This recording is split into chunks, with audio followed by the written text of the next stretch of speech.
चला चला बघा राजू कसा उड्या पाहतो, रामू कसा उड्या मारतो, बघा बघा बघा रामूची कसरत बघा, रामूची कसरत बघा. आणि मग रामू जसा उड्या मारतो तसं तसं हे शिट्ट्या वाजवतं, ते डमरू वाजवतं, लोकांना म्हणतं बघा एवढा व्यायाम तुमच्याच्यानं जमणार आहे का, बघा कशी उडी मारली, 50 रुपयाची एक उडी, चला उडी उडी उडी उडी उडी उडी उडी उडी उडी काढा, 50 रुपये. जमतं का नाही मला?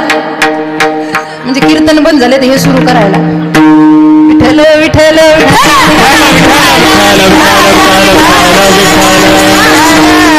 महाराज जमा करता बघा रामूनी कशी उडी मारली. आता रामू थकला, रामूला वाटतं आता लग्न व्हावं. कुणाला? माकडाच सांगते ह मी, मला कशाला उगाच वाईट बोलू, मी असं काही बोलत नाही कधी. माकड म्हणतं मला लग्न करायचं लग्न करायचं लग्न करायचं. मग काय सांगावं, अहो या माकडाच्या लग्नाला पैसा पाहिजे, मग पैसा गोळा करायचा, चला चला चला 100 रुपये काढा. अहो मंडप लागेल, माईक सिस्टीम लागेल एवढी चांगली, अन्नदाते लागतील, लग्नाचा खर्च काय सोपा आहे का, नवरदेव नवरीचे कपडे. मग माकडीन लाजत लाजत लाजत लाजत येते, मग ते गाडगुडी तिथंच लग्न लावतं. चला बघा दोघाचा संसार थाटला, बघा बघा नवरदेव नवरी, बघा रामूची बायको आली, रामूची बायको आली, रामूची बायको आली. ते माकडही लाजतं, माकडीन त्यांना शिकवलेलंच असतं महाराज. ते दोघांचा संसार झाला की मग काय, अहो आता बघा यांना घर नाही, दार नाही, भांडे नाही, कुंडे नाही, यांनी राहायचं कसं, आता यांचं कसं काय होणार. पुन्हा ते 5 रुपये 100 रुपये गोळा करतं, मग त्याला पिल्लू होतं. बघा आता लेकरू झालं, पार्ले बिस्किटचा पुडा आणायचा, चला काढा 10 रुपये. असं सारखं गोळा करतो, सारखं गोळा करतं, गोळा करता करता करता माकडाचं सांगते, लक्षात असू द्या.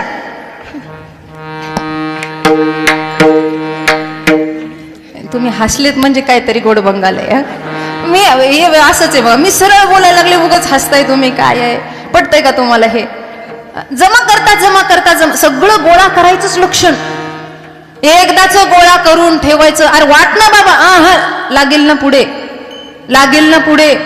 आणि मग काय, सगळा संसार झाला आणि त्याच्यातच एकच दिवसाचा 1-2 तासाचा खेळ असतो त्या गारुड्याचा, त्याच्यातच सगळं करून दाखवायचं असतं. पुन्हा ते गडगड गडगड असतं, बघा बघा बघा बघा रामूचे बायकोचे भांडणं झाले, बघा आता सगळं करून दाखवतो. बोलता बोलता म्हणतं बघा आता रामू आजारी पडला, आता रामू मेला, बघा मेला. लगेच माकडी नेती रडायला लागते. नाटक करते, रडते आणि रडता पुन्हा लोकांना म्हणते बघा बघा नवरा गेला, कपाळाचं सौभाग्य गेलं, बघा आता खायला काही नाही, प्यायला कोण नाही, आधार कोणाचा नाही, कसे कपडे घालू, काय करू, कसं गाऊ, कसं नाचू, कसं खाऊ, द्या पैसे द्या. पुन्हा गोळा करायचं काम. आणि ही गोळा करता करताच हे माकड उठून जातो तिथून. हे मेलेलं असतं ना, हे उठून जातं तिथून. नाटक आहेत बाबा, म्हणून म्हणलं माकडाच सांगते आहे. थोडस डोळे बंद करून आपला आविर्भाव जागा करा. आपल्या बाबतीत तर असं होत नाही. गारुड्याचा क्षण दिसे क्षण भरी, कैसा हा संसार दिसे खरा, कैसा हा संसार दिसे खरा, कैसा हा संसार दिसे खरा. गारुड्याचा खेळ दिसे क्षण भरी, कैसा हा संसार दिसे खरा, कैसा हा संसार दिसे खरा, कैसा हा संसार दिसे खरा. जसं त्या गारुड्याचं आहे तसंच हा संसार दिसतो, भासतो आणि आपण त्याच्यात राहतो. दुःख झालं की रडतो आणि सुख झालं की हसू येतो. काय आहे महाराज, हे वरवरचं संसारात चालत असेल, समाजकारणात राजकारणात चालत असेल, भक्ती पंथतामध्ये वरवरचं चालत नाही. त्याला लागतं आतलं.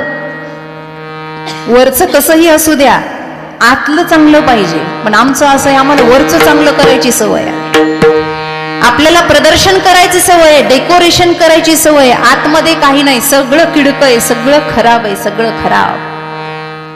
पांडुरंग वरचं पाहत नाही. त्यानं जर वरचं पाहिलं असतं तर दुर्योधन के मेवा त्यागो साग विदुर कर काई, सबसे ऊंची प्रेम सगाई. त्यानं विदुरा घरच्या कण्या खाल्ल्या असत्या का, सांगा ना मला. त्यानं जर वरवरचं पाहिलं असतं तर दैत्य कुळातल्या प्रल्हादाचा उद्धार त्यानं केला असता का, सांगा ना मला. त्यानं जर वरवरचं पाहिलं असतं तर एवढ्या वर्षापर्यंत जिवंत असणाऱ्या मातंग ऋषीच्या आशीर्वादानं राहणाऱ्या माता श्रवणी अर्थात शबरीच्या झोपडीमध्ये राम गेले असते का सांगा ना मला. तो वरवरचं पाहत नाही ना दादा, तो पाहतो तो अंतरंगातलं, त्याला आवडतं ते अंतरंगातलं. तुकोबाराय म्हणतात अंतरंग चांगला असावा, कसा जिव्हाळ्याचा असावा. देवा तुझं माझं नातं असं आहे की तुझ्याशिवाय मी राहूच शकत नाही. देवा तुकोबारायांना देव एकदा म्हणला होता, तुका तुला भजन करण्याची गरज नाही, तुका तुझं वैराग्य मी पाहिलं, तुका तुझी भक्ती मी पाहिली. तुकोबारायानं उत्तर दिलं, माय लेकराचं जसं नातं असतं, पाण्याचं माशाचं जसं नातं असतं ना, तसं तुझं आणि माझं नातं आहे देवा, तुझ्याशिवाय मी राहू शकत नाही. जीवना वेगळी मासोळी तैसा तुका तळमळी. कबीर महाराजांनी हे सांगितलं, तुझ्याशिवाय राहूच शकत नाही. तू का म्हणतोय आम्हाला की आता बस झालं बास झालं? अरे जोपर्यंत ही श्वास चालू आहे ना तोपर्यंत हे नाम चालू आहे. नाम संपलं की श्वास थांबली. आपलं उलट आहे, श्वास थांबली की आयुष्य संपलं म्हणतो आपण. श्वास थांबलं की मला सांगा, जगात सगळ्यात मोठा विश्वासघात कोण करतं आपला? कोण करतं? सगळं माहित असतं आपल्याला, फक्त एकच गोष्ट माहित नसते. आपल्याला वाढदिवसाच्या तारखा माहित असतात. दरवर्षी आपण थाटामाटात केक कापतो, साजरा करतो. अजून पुढचं बोलते, आमच्या बायालाही हुशार. गॅसची टाकी संपली आणि गॅसची टाकी भरून आणली का सिलेंडर कोणत्या दिवशी घरी आलं, आमच्या बाया तारीख नोट करून ठेवतात. हुशार बायांनो, एक सांगा, आणलेल्याची तारीख लिहिली, कधी संपणार हे कळतं का? कधी दगा देईल सांगता येत नाही. तसं जगात सगळ्यात मोठा विश्वासघाती आपला श्वास आहे, तो कधी जाईल सांगता येत नाही. पण महाराजांचं उलट आहे, ते म्हणले नाम थांबलं की आमची श्वास थांबली असं आहे. कारण नामाशिवाय आम्ही जगू शकत नाही, नामाशिवाय आम्ही तरू शकत नाही. कारण का? त्याचं एक कारण आहे, अभंगाचं प्रथम जाने भक्ती साधी भाळा,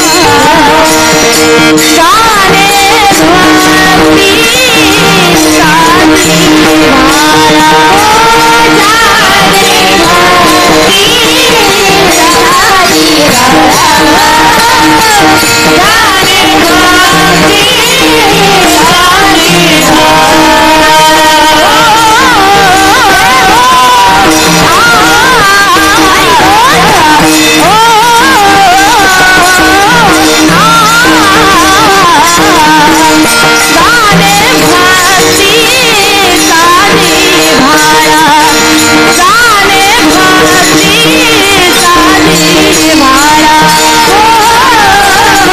भक्ती साधी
त्याचं कारण हेच आहे, जाणे भक्तीचा जिव्हाळा, बाकी काही कारण नाही. जिव्हाळा जाणलं म्हणून. हा गंमत एक आहे, ते नशीबवान वेगळाच आहे. ज्याचं नाव घेतो तो नशीबवान नाही, तो दैववान नाही. ज्यानं नाव घेतलं तो दैववान. थोडस ऐका, नाव कुणाचं आहे? अखिल कोट ब्रह्मांड नायकाचं आहे. असा अखिल कोट ब्रह्मांड नायक मनुष्य अवतारामध्ये आला, एका कारणासाठी आला. रावण मरण मनुज कर ज्याचा, उद्या त्याचं कारण आहे. एका कारणासाठी आला, पण आल्यानंतर स्वतः राम हे ब्रह्मांड नायक आहे रामचंद्र भगवान. पण तुकोबराय त्यांनाही दैववान म्हणत नाहीये. का? कर्म घेती झोले तिथे कुणाचे न चाले. त्यांना सुद्धा कर्म स्वीकारावं लागलं. कर्म कथा रवी नंदिनी बरणी म्हणतात भरद्वाजजींच्या आश्रमात गेल्यानंतर. ते स्वतःची कहाणी सांगतात, कर्म कथा म्हणतात. कारण का? 14 वर्षाचा वनवास भोगावा लागला. 14 वर्ष नवीनच विवाह करून आले आहेत. रामचंद्रांच्या बाबतीमध्ये, प्रभू रामचंद्रांच्या बाबतीत सांग, नवीनच विवाह करून आलेत प्रभूजी. वैदेही आहे, वैदेह नगराच्या राजाची मुलगी आहे, साक्षात लक्ष्मी आहे. जनक सुता जग जननी जानकी, अतिशय प्रिय करुणा निधानकी, असं पद पाहिलंय गोस्वामी तुलसीदास. सगळ्या जगताची जननी आहे. पण तरी सुद्धा दोघांची जोडी जेव्हा अयोध्येमध्ये आली तेव्हा काही क्षणातच तापस वेस विशेष उदाशी, 14 बरस राम वनवासी. माझ्या मुलाला गादी द्या, रामचंद्रांना वनवास द्या. 14 वर्षाचा वनवास मागितला. ज्याचं नाव घेतो तो 14 वर्ष वनवास भोगतोय, तो दैववान आहे का? सांगा ना. ज्याचं नाव घेतो तो 11 वर्ष 54 दिवस गोकुळामध्ये राहतोय. एवढा आनंद घेतोय, एवढा आनंद घेतोय. आणि ज्या वेळेला गड्यांनो राजागिरी झाला ही अवस्था प्राप्त होते, त्यावेळेला तोच मुंडक खाली घालून उद्धवाच्या समोर डसडस रडतोय. उद्धवा, त्यानं सांगितलं, जगाचं कारण आहेस तू देवा. वेदाला तू कळलं नाही आणि तुझ्या डोळ्यात पाणी यावं काय कारण आहे? मला दुःख झालं. बघा, जे वेदाला कळत नाही त्याला दुःख झालंय म्हणे, कारण मनुष्य देहामध्ये आहे. कोण? भगवान श्रीकृष्ण. मला दुःख झालंय उद्धवा. कुणाचं? अरे काय सांगू उद्धवा, सगळे ऐश्वर्य माझ्या पायाजवळ आहे. जग मला षडगुण ऐश्वर्य संपन्न म्हणतं उद्धवा. पण काय सांगावं, माझ्या डोळ्यात पाणी फक्त माझ्या आईसाठी येतंय रे. सगळं दिसतात मला, पण माझी आई मला दिसत नाही. माझी यशोदा माय जी कान्हा कान्हा म्हणते ना, ती मला दिसत नाही रे. म्हणून देव सुद्धा रडावा. तुकोबाराय म्हणतात, जर त्याला रडावं लागत असेल तर तो दैववान कसा?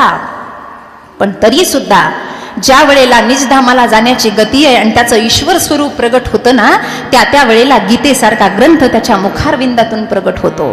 एवढी त्याची ताकद आहे. म्हणून तो दैववान नसेल मनुष्य अवतारामध्ये, पण त्याच्या सत्य अस्तित्वामध्ये त्याचा नामाचा आधार घेऊन मनुष्य मात्र दैववान होऊ शकतो, भाग्यवान होऊ शकतो. पण तो मनुष्य कसा असला पाहिजे? त्यानं भक्तीचं तत्व जाणलं पाहिजे.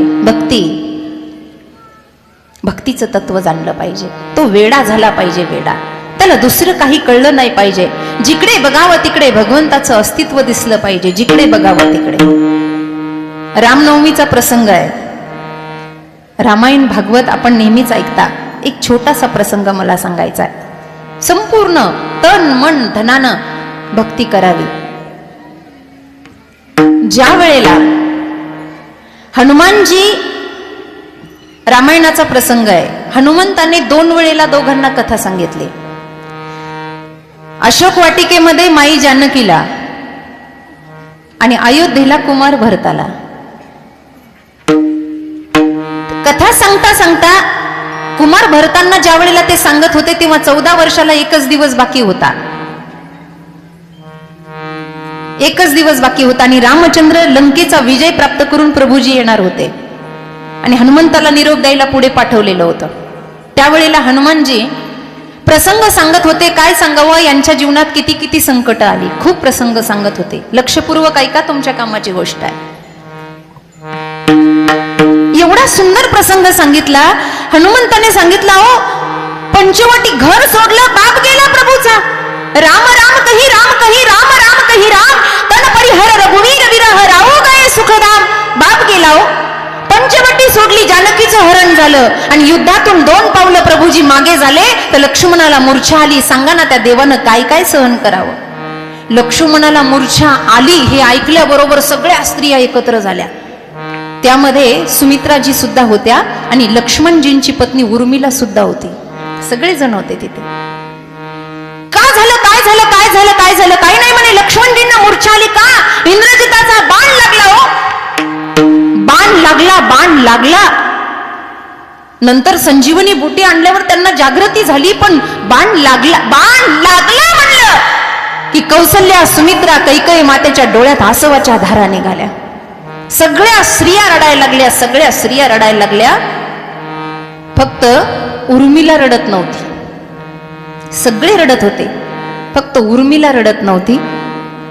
सगळा समारोप झाला, रडणं थांबलं, सगळं झालं. लक्षपूर्वक सर्वांगाचे कान देऊन महत्वाची गोष्ट सांगाय, सगळे रडत होते. लक्ष्मणाची पत्नी उर्मिला बाई रडत नव्हत्या, उर्मिला देवी रडत नव्हत्या. सगळं झाल्यानंतर सुमित्रा मातेने उर्मिलेला बाजूला घेतलं. सासूबाई होत्या ना, बाजूला घेतलं. का ग उर्मिले, अगं एवढं सगळं झालं, तुझ्या पतीला बाण लागला, सगळ्यांच्या डोळ्यात पाणी आलं, पण एवढी निष्ठुर का? तुझ्या डोळ्यात एकही आसवाचा थेंब नाही, तुझ्या डोळ्यात जराही पाणी नाही, एवढी निष्ठुर का? एवढी रागवलीस माझ्या लेकरावर? 14 वर्ष तुला सोडून राहिला म्हणून? पटकन पाय धरले आई स्वरूप सासूचे, सांगितलं, आई मी त्याच्यासाठी नाही रडले. आत्मविश्वास भक्तीतला बघा किती मोठा आहे. त्यांनी सांगितलं, माझ्या डोळ्याला पाणी नाही आलं आणि मला खोटं वाटलं की त्यांना बाण लागला. का? त्यांनी सांगितलं, संपूर्ण अंग रामनामाने भरलेलं असल्यावर बाण लागायला जागा तर पाहिजे ना. अरे बाबा, बाण लागायला जागा तर पाहिजे. बाण लागलाच नसेल त्यांना, त्यांनी नाटक केलं असेल. बाण लागूच शकत नाही. सांगा मला, ही भक्तीचा अंतरंग तुकोबाराय म्हणतात. हा अंतरंग जाणणारा भक्त पाहिजे. नाहीतर मग थोतांड घेऊन जगामध्ये कितीतरी लोक फिरतात ना. आम्ही या रस्त्यावर आहोत, आम्ही या मार्गावर आहोत, वेगवेगळ्या प्रकारची लोक ढोंग करतात. परमार्थ म्हणजे काय? प म्हणजे काय? आम्ही डिग्र्या घेऊन फिरतो जगतामध्ये. आम्ही आमचं सांगतो, लोकांचं सांगण्यात काही तात्पर्य नाही. हम आप बीती कहते हे औरोकने, ह करून टिंब, भ करून टिंब, प करून टिंब. काय आहे? हरीची भक्ती प्राप्त करण्याच्या योग्यतेचा असला तर त्याला हबप म्हणतात. ज्यानं हरीची भक्ती प्राप्त केली, निळोबारायांचं स्थान आपल्यापासून दूर नाहीये. त्या काळामध्ये काय शिष्य होते आणि काय गुरु होते महाराज. कुलकर्णी घराण्यामध्ये पिंपळनेर येथे जन्म झालेले निळोबाराय, विद्वत्ता परिपूर्ण. आहा, मी नेहमी कीर्तनात निळोबारायांचं चरित्र सांगते. एवढी विद्वत्ता, एवढी विद्वत्ता. माणसाने असावं तर संप्रदायात असं असावं, नाही तर काही नाही. मग चाललीचे वारी, वारी वारी जन्म मरणाची वारी म्हणे. वारी सगळी घरीच असती, वारी काय वारी? काही नाही बाबा, हे सगळं वरवरच आहे. स्वतःला अनुभवून बघा, 2 दिवस घर सोडून बघा. अखंड आयुष्य परमार्थामध्ये तुकोबारायांनी घातलं, कधी मागे वळून पाहिलं नाही, कधी पाहिलं नाही. चोखा महाराजांनी कधी मागे वळून पाहिलं नाही. काय अस्तित्व त्यांचं मोठं होतं. महाराज मागे बघायची गरजच नाही, कारण का तो सगळं सांभाळणार आहे ना. सगळा भाव त्याच्याजवळ आहे आमचा. हा भाव ठेवण्यासाठी सुद्धा योग्यता पाहिजे, अधिकार पाहिजे. त्याच्यावर आम्ही आमचा भाव अर्पण केलाय या अर्थाने. नाहीतर मग आम्ही जाणलं काय जाणलं, सगळं शब्दाद्वारे माहिती आहे. आद्यगुरु शंकराचार्यांचं अष्टक आहे, त्याच्यामध्ये सुंदर भाव सांगितलाय. शरीरम स्वरूपम तथा वा कलत्रम यशश्चारु चित्रम धनं मेरुतुल्यम. शरीरम स्वरूपम तथा वा कलत्रम यशश्चारु चित्रम धनं मेरुतुल्यम. मनस्येन लग्नं प्रभुरं गृह्यते तदकिं तदकिं तदकिं तदकिं.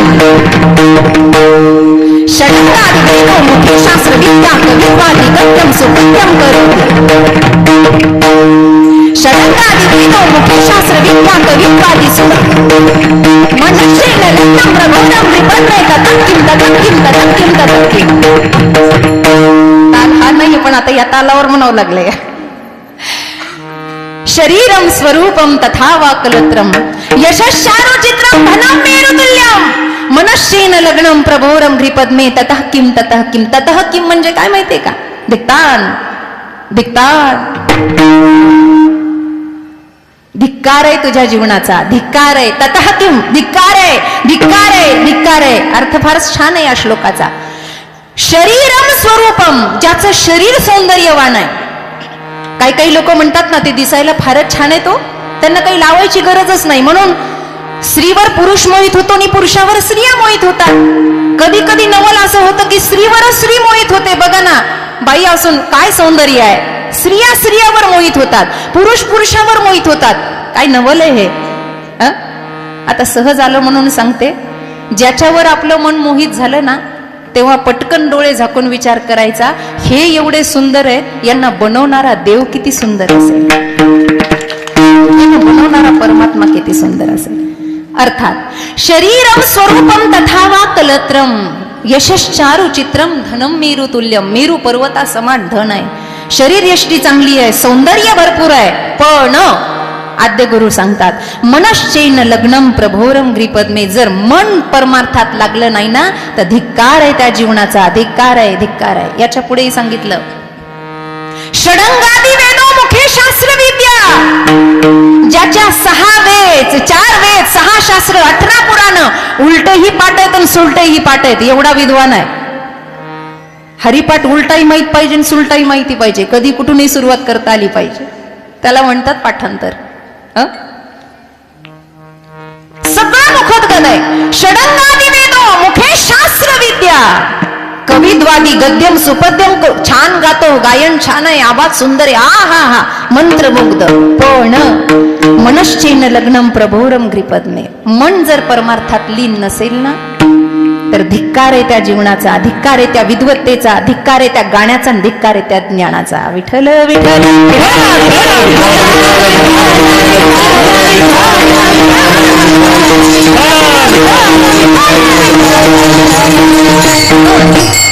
परमात्मा तत्वाजवळ हे मन लागणं फार महत्वाचं आहे. अर्थात वरवरचा शहाणपणा चालत नाही, अभंगाचं दुसरं चरण. अनिक नो हे माझ्या मना, अनिक नो हे माझ्या मना, अनिक नो हे माझ्या मना, अनिक नो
त्याला पंडा म्हणतात. पंडा पांडित्य असं असावं, त्याच्याबरोबर वैराग्यही असावं, भक्तीची जोड असावी, त्याला महान विद्वत रत्न पंडित म्हणतात.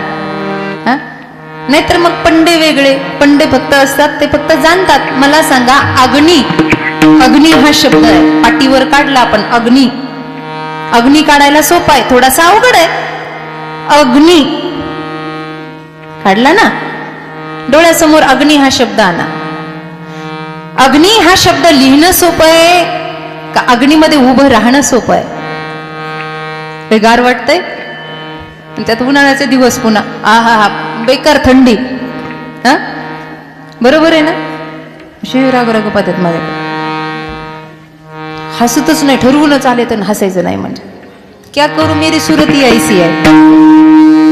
असो, अग्नी लिहिणं सोपं आहे, अग्नीवर PhD करणं सोपं आहे, अग्नीत उभं राहणं कठीण आहे. संत म्हणजे अग्नीत उभं राहणं आणि पंडित म्हणजे अग्नी लिहिणं.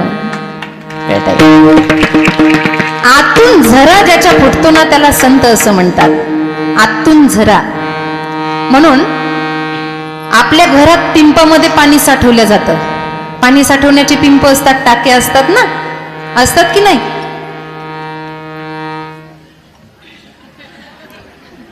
असतात. मला सांगा त्या पिंपामध्ये, त्या टाकीमधलं पाणी गोड लागतं का विहिरीतलं पाणी गोड लागतं ग? अहो तिथूनच आणलंय, त्याच विहिरीतून आणून इकडे टाकले, पण तरी सुद्धा विहिरीतलं पाणी गोड लागतं. कारण का? इथे दुसऱ्याचं घेऊन टाकलेलं आहे आणि तिथे आतून झरा फुटलेला आहे. जिथे आतून झरा फुटलेला असतो ना तिथे तत्ववेत्ता महापुरुष जगाला उपदेश करत असतो, तुकोबारायांच्या गाथ्याप्रमाणे आणि माय ज्ञानेश्वरी प्रमाणे. किती वर्णन करावं, किती वर्णन करावं संतांचं, वर्णन करता येत नाही महाराज. पांडित्य सोपं नाही, पण तरी सुद्धा पांडित्य चांगलं आहे, पण त्या पांडित्याचा जर गैरवापर झाला, ज्ञान हे जगतामध्ये क्रांती करतं, ज्ञान हे उजेड पाडतं, उजेड. ज्ञान म्हणजे दुसरं काय? उजेड. ज्ञान म्हणजे, आणि ज्ञान जर श्रोत्रिय ब्रह्मनिष्ठाकडून झालं, पंडित तर ज्ञानालाच म्हणतात ना, तर तो ज्ञानी वेगळा. दिव्याखालचा अंधार दिवा घालू शकत नाही. घालू शकतो का? आपण म्हणतो दिव्याखाली अंधार, म्हणच आहे नाही, दिव्याखाली अंधार नसतो. काय दिव्याखालचा अंधार, पण एकदा सूर्याचा उदय झाला की त्या दिव्याखालचा अंधार सुद्धा जातो. तसं ज्ञान झालं की जगताचं अज्ञान दूर होतं. पण ते पांडित्य भक्तिपंथस्थाच्या कामाला आलं पाहिजे, त्याच्यामध्ये भक्ती रंग असला पाहिजे. ज्ञानानं जगतामध्ये क्रांती होते. उदाहरण कधी आपण ऐकलं असेल, कालिदासांचं काव्य भारतीय विद्यापीठामध्ये फार प्रकाशित आहे. ज्ञानानं जगतामध्ये क्रांती होते. कालिदासांचं काव्य. कालिदासांची मुलगी ही एवढी विद्वान होती, एवढी विद्वान होती, आणि विद्वत्ता बरोबर तिच्या सौंदर्याचा आहापोह सगळीकडे उठला होता. माझ्याकडे लक्ष द्या, लक्ष द्या. आहापोह उठला होता सगळ्याच पंचकृषीमध्ये. विद्वाने विद्वाने विद्वाने. कालिदासाचं काव्य सहज अशा ओळीमध्ये म्हणता येत नाही, वाचणाऱ्याला लवकर कळतही नाही. सगळं असं सूत्रबद्धता आहे त्याच्यामध्ये, कालिदासांच्या काव्यामध्ये. एवढी विद्वान. ज्ञान हे जगतावर प्रभाव टाकतं, प्रकाशित करतं, यावर मी बोलतेय. ज्ञान कसं आहे पुढे मला अजून बोलायचंय. एवढं प्रतिभावंत ज्ञान आहे, एवढं ज्ञान आहे. ती रोज शिवमंदिरामध्ये पूजेला जायची, आणि पूजेला जात असताना एक तरुण तिचा रस्ता अडवायचा आणि तिला म्हणायचा माझ्यासोबत लग्न कर, तू एवढी सुंदर आहे. गावगुंड होता. गावगुंड माहिती ना तुम्हाला? गावगुंड काय पटापटा मान हलवल्यात बाई. गाव आई बापाच्या जीवावर फुकट खाणं म्हणजे गावगुंडगिरी. गावगुंड, हा गावगुंड होता. आता त्याचा काय भरोसा, कधी उचलून नेईल काय सांगता येतो. एवढा तिला परेशान करायचा, एवढा परेशान करायचा, सतत मागे पुढे, सतत मागे पुढे, सतत. कंटाळून गेली होती. तरी तिनं पित्याला सांगितलं नव्हतं, स्वतः तिच्या सामर्थ्य होतं. एक दिवस ती मंदिरातून बाहेर येत असताना त्यानं तिचा हातच धरला आणि सांगितलं, उद्या जर मला तू उत्तर दिलं नाही की माझ्यासोबत लग्न करते की नाही, तर तुला उचलून घेऊन जाईल. तिच्या एकदम घाबरली ती. आता गावगुंड आहे, काही करू शकतो. एकदम घाबरली महाराज. घाबरल्यानंतर आजूबाजूची लोक ते गेल्यावर गोळा झाली. बहुतेक लोक भांडणं झाल्यावर येत असते. बहुतेक लोक, आम्ही असतो तर होऊच दिले नसते, आम्ही तेच केलं असतं, त्याची काय टाप होती, आमच्या समोर भांडणं करायची, गप बस, तू असल्यावर जास्त लागले असते, असं म्हणत गेल्यावर काही काही लोक येत असते. सगळी लोक गोळा झाली. म्हणले, बाई किती दिवस सहन करतेस बाळा, एक तर बापाला सांग, नाही तर त्याला उत्तर दे. तिच्या डोक्यातच बसलं महाराज. आता पूर्वीचा काळ होता, पूर्वी शब्दामध्ये तशी ताकद होती, कारण साधना होती. म्हणून आमचे स्वामीजी नेहमी सांगायचे, कीर्तनकारांनी आधी साधना करावी, मग लोकांना सांगावं. नाही तर उठले की पळ कीर्तनाला, पळ कीर्तनाला, उठले की पळ कीर्तनाला. आपलीच बॅटरी चार्जिंग नाही, लोकांना अकलीचे ढोस काय पाजावे. थोडी तरी आपली तरी चार्जिंग पाहिजे ना बाबा. बंद करून आम्ही बी राम राम राम राम केलं पाहिजे, तर तुम्हाला देता येईल, आणि तर त्याचा जगावर प्रभाव पडत असतो. नाही तर हे फुकटचे बोल असे वाया जातात, वाया जातात. रात्रभर जागीन शिवाची तिनं आराधना केली. याला उत्तरच द्यायचं म्हणली उद्या. तत्ववेत्ता होती महाराज. दुसऱ्या दिवशी ताट भरून शिव मंदिरामध्ये गेली. हा बाहेरच पोरं घेऊन उभा. तेव्हा बी ते प्रकरण होतं तुमच्यासाठी काही पणच. ते प्रकरण तेव्हा पण होतं. बाहेर यायची वाटच. ती बाहेर आली, लगेच चौकातली लोक, तमाशा पाहायला लोक लवकर गोळा होतात लोकांचा. सगळं अशी गर्दी जमा झाला. सगळे, ती मध्ये, तो मुलगा मध्ये, सगळे जमा झाले, सगळे एकत्र झाले, आणि ती त्याला बोलायला लागली. लोक म्हणले, बोल बोल, घाबरू नको, आम्ही आहेत, बोल म्हणले, बोल. तो ऐकत होता, कमरेवर हात ठेवले, ती लागली बोलायला. तिनं ज्योतिषशास्त्रातून त्याला उत्तर दिलं. विद्वान होती ती. ज्ञान हे क्रांती करतं, ज्ञान हे प्रकाश टाकतं, ज्ञान हे उजळा देतं, ज्ञान इतकं चांगलं आहे. तिनं त्याला उत्तर द्यायला सुरुवात केली. आता लय हुशार लोक तुम्ही माझ्या समोर बसलेले आहे. ती त्याला बोलायला लागली, ए दुसऱ्या, तिसऱ्याची अपेक्षा करतो काय? मी 5ची 6वी आहे. तू 9 जरी दिलं आणि 11वं डोक्यावर घेतलं तरी तुझ्या हाताला लागणार नाही. जाऊ दे मग, कशाला सांगायचं. सांगू सांगू का? सांगू नको. जोरात म्हणल्याशिवाय नाही सांगणार. सांगू सांगू दम नाही आवाजात. सांगू त्याच्यासाठीच आले सांगायला. मी काय बसायला आले काय? सांगणारच आहे ना बाबा. ए तिसऱ्याची अपेक्षा करतो मी, 5ची 6वी आहे, तू 9 जरी दिलं ना 11वा डोक्यावर घेतलं तरी तुझ्या हाताला लागणार नाही.